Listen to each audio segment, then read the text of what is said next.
Skill Capped put out a realistic 10-5 solo shuffle PvP tier list.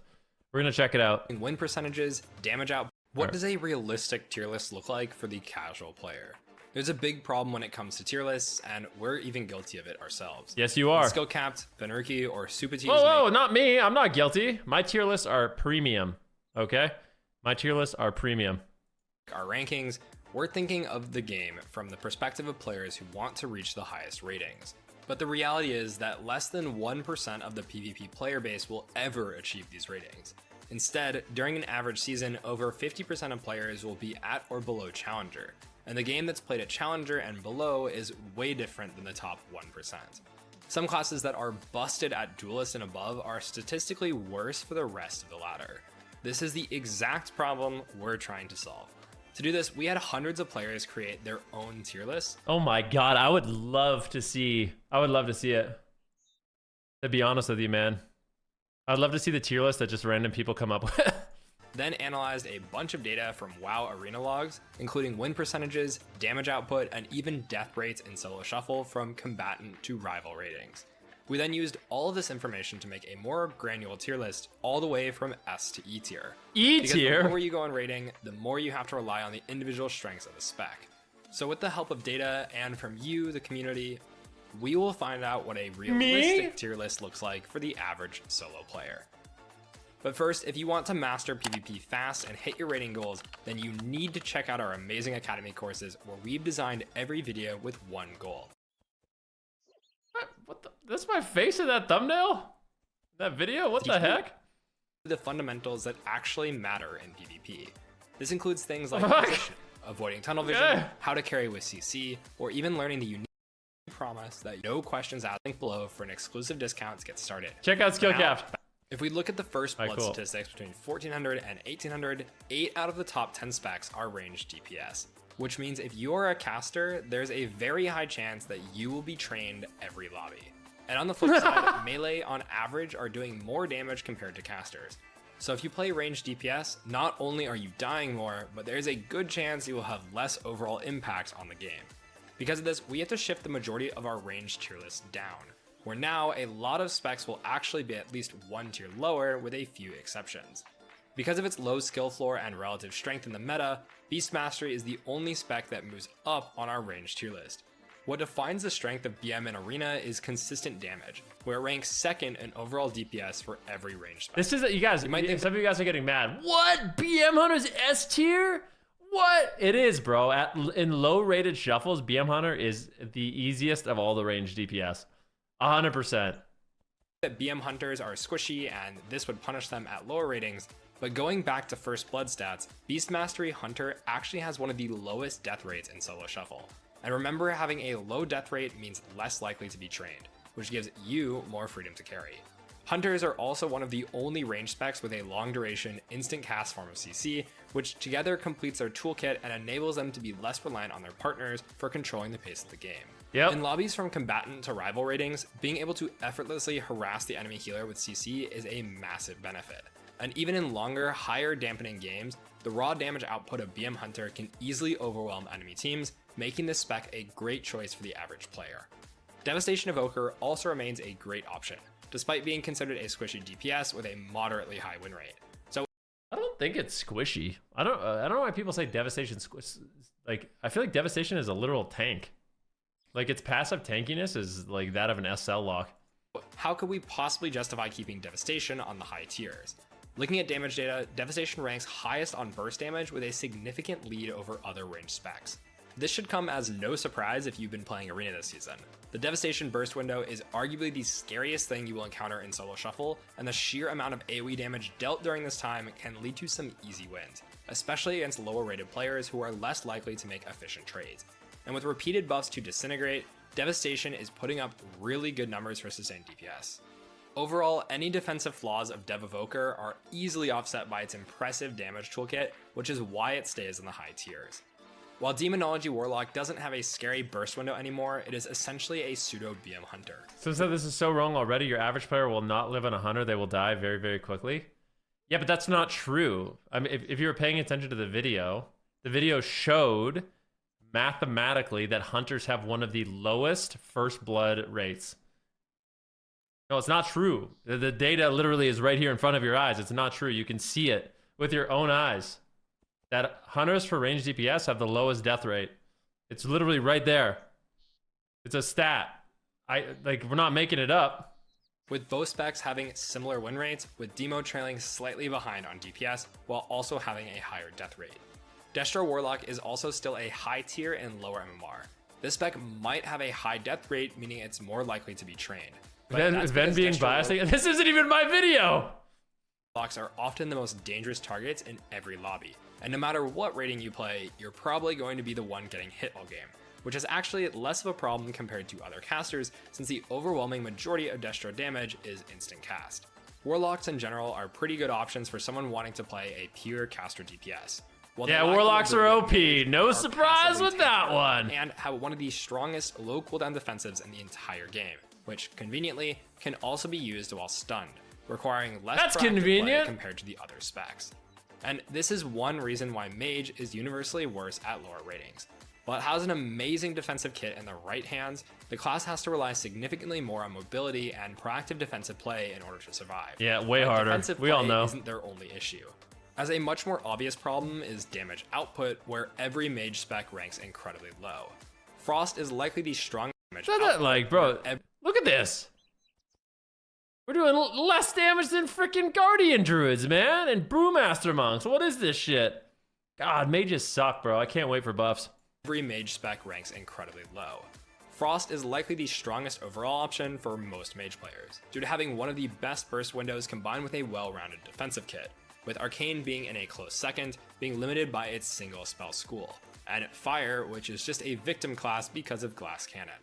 While victim class might be annoying to play against because of their seemingly endless snares, the class really struggles to carry in lower MMR lobbies. In order to truly do well on a Mage, you need to play with a bit more finesse, taking advantage of very small burst windows while getting bullied for the rest of the game. This requires having teammates that will actively support your limitations, which is going to be quite rare in lower rated lobbies. Finally, Shadow Priest is likely one of the weakest specs at lower MMR, being a quintessential victim class in most lobbies. After some major nerfs in 10.2, Shadow has really struggled to find its identity in virtually every form of content, having subpar damage output while also having a pretty high death rate, which means being a priority target in most victim class? On paper, bro, a victim class? I thought that was Rat Pally. What's going on? Might have a lot of utility, but at lower ratings, utility is more difficult to benefit from since your teammates can be less predictable, where instead, raw damage output is usually what carries the hardest. Anyway, between mages and our high tiers... Somebody said, I find it weird focusing on low MMR when people don't understand the game yet. That's the entire point of this video. Literally, guys, the entire... some people seem to be confused. The entire point of this video is a tier list for people that are like 1800 and below, which is over 50% of the game.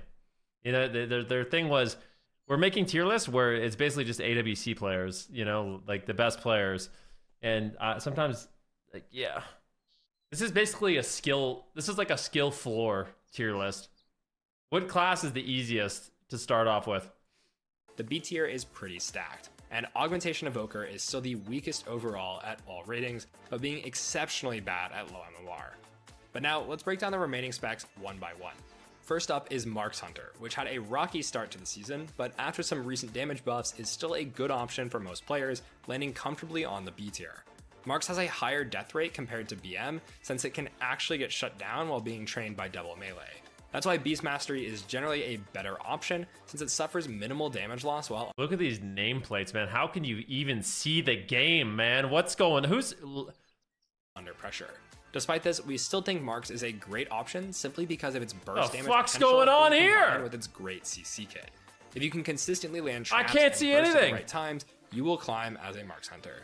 In a similar boat is Boomkin. There should be no argument that Balanced Druid has one of the best offensive cooldowns for solo shuffle, with Incarnation having a big impact no matter what the rating, and with Root Beam also being a very convenient form of crowd control against most of the healing cast. The main issue, once again, is survivability and playing under pressure, where Balance has the second highest death rate for all range specs. This means Boomkins are more likely to be trained while not passively being tanky enough to take the damage. This means balanced druids need to land defensive cyclones frequently while also needing to weave in and out of bear form, responding quickly to the damage patterns of the enemy team. Our last two specs are both big pumpers, but lack the ability to control the game. First up is Affliction Warlock, who we think is probably still the weakest Warlock spec of the three at lower ratings. Affliction has the possibility to have a huge impact in many lobbies, but it's often just a victim class against high tier melee. You know, I do think this is a good video. Like, so far, I like the video.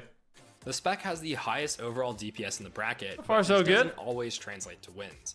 Unlike BM Hunter, who can slam damage under pressure while also landing CC, easy BM Hunter. Warlock is much more reliant on its partners to help close out games. And as a spec that relies exclusively on dots, there is a higher chance at getting grief by your own partners with dot removing CCs.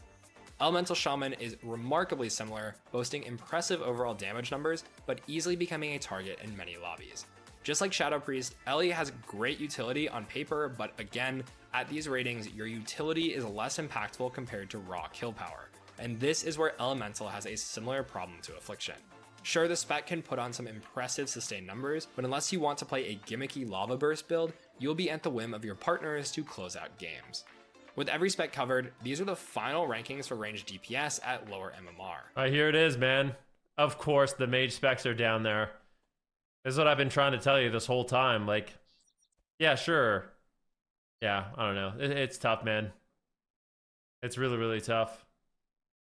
Becoming better at kiting and dealing damage under pressure are probably the best things you can do at this rating. And if you watched our recent video on why damage is the #1 driver for MMR, simply dealing more damage is all it takes to climb.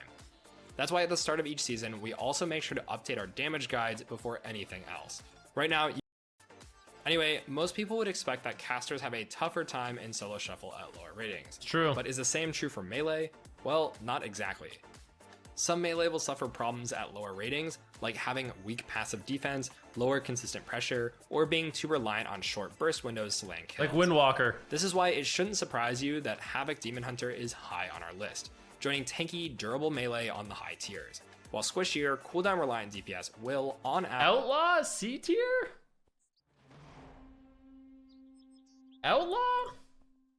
C tier? average be much worse.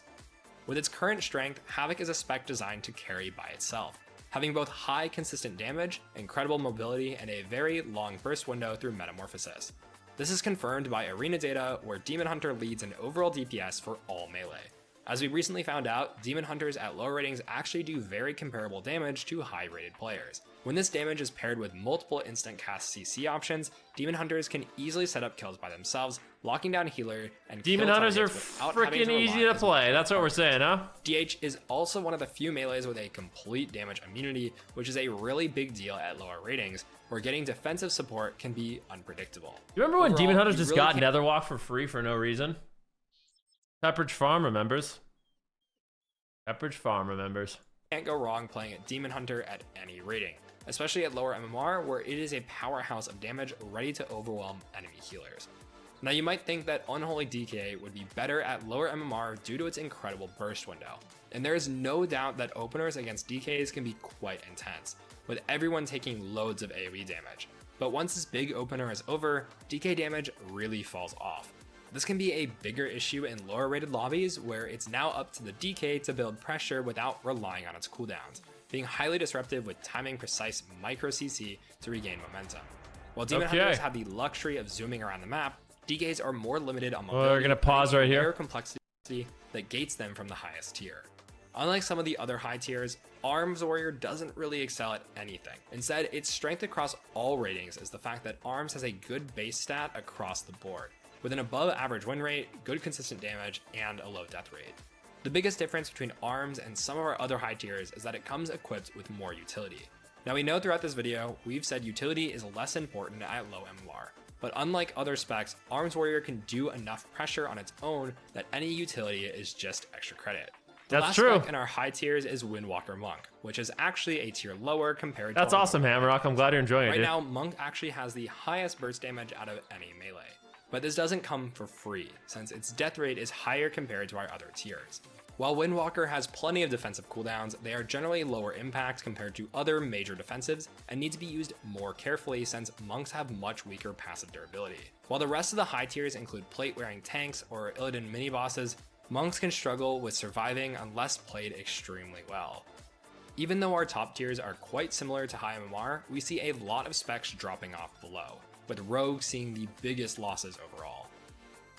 Propaganda. Assassination, Outlaw, and Sub are all relatively worse at lower MMR, but for different reasons. While Sub has the best control in Arena by far, it's much harder to get value out of CC in lower rated lobbies. Higher rated rogues seem to breeze through games, but in doing so, they are relying on lots of game knowledge, intuition, and careful DR management, which we don't really see at lower ratings. Universally, Rogue is a class with a higher skill floor, which means less skilled players will struggle to fully utilize its toolkit. While Outlaw might be widely considered one of the best specs in the game currently, we think it has the biggest drop-off at lower ratings. And anecdotally, we've all had lobbies with and against Outlaw rogues where they seem to do nothing all game. Not me, man. Every time I fight an Outlaw rogue, they 6-0 and they farm my whole lobby. And even though it might have the lowest win rate, we still think Assassination has good potential at lower MMR, simply because its damage output is very consistent, as long as you can avoid Evokers, Survival Hunters, and Paladins. Speaking of which, we think Ret is also a bit worse at lower ratings. Of course, in Season 1, this spec absolutely dominated Arena after rework, but since then, Ret has really fallen back across the board, having one of the lowest win rates in the game. After repeated nerfs, Ret Paladin damage is just less impactful compared to previous seasons, which means relying more on utility to carry, which we should know by now. Ret Paladins are that reliable. I think Ret Paladins are a victim class. Is that right? Moving down on our list, Survival Hunter will also be a bit weaker at lower MMR. While having a similar defensive toolkit to the other two Hunter specs, Survival has the added difficulty of being a pseudo melee, which leaves it more exposed to more damage at all times. At the end of the day, Survival can still carry in lobbies with its damage and control, and as long as you can consistently land CC chains and do a good job avoiding damage, you will see rating gains at lower MMR. Next up is Fury Warrior, which is one of the only mid-tier melees that doesn't get worse at lower ratings. Across the board, Fury is just a weaker version of ARMS, but is arguably easier to play due to having less responsibilities. This allows Fury Warriors to focus more on damage, but as a result gives them less overall impact on the game. The only other melee mid-tier that doesn't get worse at lower MMR is Frost DK, and there is even an argument that they are even better at lower ratings. Whoa! Frost DK? OP confirmed? Frost DKs have one of the strongest burst windows in the game. That's crazy. And in the rare chance you've encountered a Frost DK lobby this season, you probably experienced this yourself. The sheer amount of damage done on the first go can easily overwhelm less experienced healers, and is even a big threat at higher MMR. It is. So if you can nail your setups, Frost DK could actually be better than the C tier. But for now, we will be keeping it here until it puts out more convincing win rates. The last remaining spec on the C tier is Enhancement Shaman, and if you've watched the entire video up to this point, it's easy to see why. But if not, Enhance has the second highest death rate in solo shuffle, meaning there is a high chance it will be targeted all game. This added pressure can be difficult to deal with, especially considering— Wait, what was the number one spec that dies the most? This added pressure can be difficult to deal with, especially considering Shamans really don't offer much outside of damage. With limited CC options, it's difficult to carry most lobbies, especially while lacking high impact utility. Universally, Shamans really aren't expected to do well in solo shuffle, but at least they aren't the worst melee. Instead, that title belongs to Feral Druid. Of all the melee in the game, Feral is definitely the worst at lower ratings due to having an insanely high skill floor while also being easily punished in the current meta. With the highest melee death rate, your chance at being the kill target as a Feral Druid is astronomically high. And despite recent buffs to regrowth healing, it doesn't seem like Feral survivability is getting any better. This forces Feral Druids into this really awkward playstyle where they need to land Cyclones for damage, but expose themselves in human form every time they do. So while Feral has the potential to do a lot of damage— I'm gonna be honest, I don't like Feral's design. I don't like Feral. Playing it, I don't like it. I don't like that you have to spam clone for damage. That's annoying. I don't know. I just don't like them. Going to spend the majority of the game getting harassed, which is not a good thing for less experienced players at lower MMR. Once again, our high tiers are mostly the same to our regular tier list, but for our mid and low tiers, there's definitely some drop off. No matter what your melee spec actually needs you to focus on though, we've got you covered over at skillcaps.com. If damage is key, you can find our 10.2 damage guide updates for every melee. Now, moving on to healers. They are universally going to struggle more at lower ratings. This is why the healer role is so counterintuitive, because the game actually becomes easier as you climb in rating, as your teammates become better at adjusting defensively. This is why some healers will actually... I think it depends on the healer. I actually think at low ratings, Paladins are S tier. I actually believe that Paladins are the best healer in the game at low ratings. Be moving an entire tier down. I think they're better than Druids. Universally, you are more at the whim of your partner's mistakes. But there is one exception. Disc Priest is the only healer that is relatively better at lower MMR. If you watched our recent solo shuffle tier list, we actually dropped Disc all the way down to B tier, since at higher ratings, their output is clearly falling behind other healers. But at lower MMR, where there is less damage output, disc healing doesn't feel as limited, and instead the spec can become a wall of defensive cooldowns. The sheer amount of defensives in the Disc Priest kit allows you to have way more control over the fate of your partners, who you can't always trust to trade a defensive. And despite being nerfed in the 10.2 pound, that's how I feel on Disc Paladin. Priest damage can actually have a marginal impact over games. Less damage output from the enemy team means being able to rely more on atonement healing, allowing Priest to actually carry in lobbies. And speaking of being a wall of defensives, we're also keeping Holy Paladins in the high tiers. We've seen comments that Holy Paladins suck, but if we look at Liars! the data, Holy Paladins actually have the highest win rate of any healer between combatant and rival. I told you. This is likely due to the strength of Holy Paladin externals, which are going to help carry their weaker HPS, since there is less damage to deal with at lower MMR. So just like Disc, Pallies can actually wall out enemy kill windows with the press of a few buttons. And ironically, this is why Resto Druids are the only high tier healer who actually get weaker at lower MMR, having a worse win rate than both Discipline Priest and Holy Paladin within the same rating bracket at 49%. While Priests and Paladins are walls of cooldowns, Druids are just a wall of healing. But as we just discussed, the value of healing will be worse at lower ratings because there is less damage to heal. And while it could be argued that Resto Druids can have high impact with CC in most lobbies, you have to understand. I don't even know. I don't necessarily agree with that there's less damage to heal. I don't think that's it. I think what it is healing becomes more effective when people mitigate damage. Like if people are good at mitigating damage, like they are at higher ratings, like actually using their defensive cooldowns, the healing is a lot more potent. And it's not necessarily because there's not more damage to heal. I don't think that's it. I think it's just if you actually have teammates that mitigate damage, the healing is OP. Cyclones can easily backfire, exposing the Druid to swaps or CC chains, which can easily become game losing. So with our high tier sorted, let's move back down the tier list to explain the rest of our rankings. First up is Resto Shaman, who we've placed on the B tier for now, but could see arguments for higher placements. Shaman actually has the second highest win rate of any healer between combatant and rival, beating out both Disc Priest and Resto Druid. The main reason we're hesitating to move Shaman any higher is because it's a relatively complicated healer to play, and not for the reason you think. The truth is that healing on a Shaman is pretty straightforward, and the majority of your healing output is going to come from 3 spells. The true learning curve of Resto Shaman is mastering all of the non-healing responsibilities that you have, which includes being a highly disruptive or sometimes aggressive healer, assisting with CC, interrupts, and even damage. Okay. Shaman has the ability to be highly impactful in lower MMR lobbies, but it requires a bit of nuance, which is why we're keeping it on the B tier for now. On the flip side, Shaman's so fun. I want to play Brockweaver. Not have the ability to carry offensively is the conventional Mistweaver Monk. We will cover Fistweaver in a moment, and spoiler alert, we think it's actually bad at lower ratings.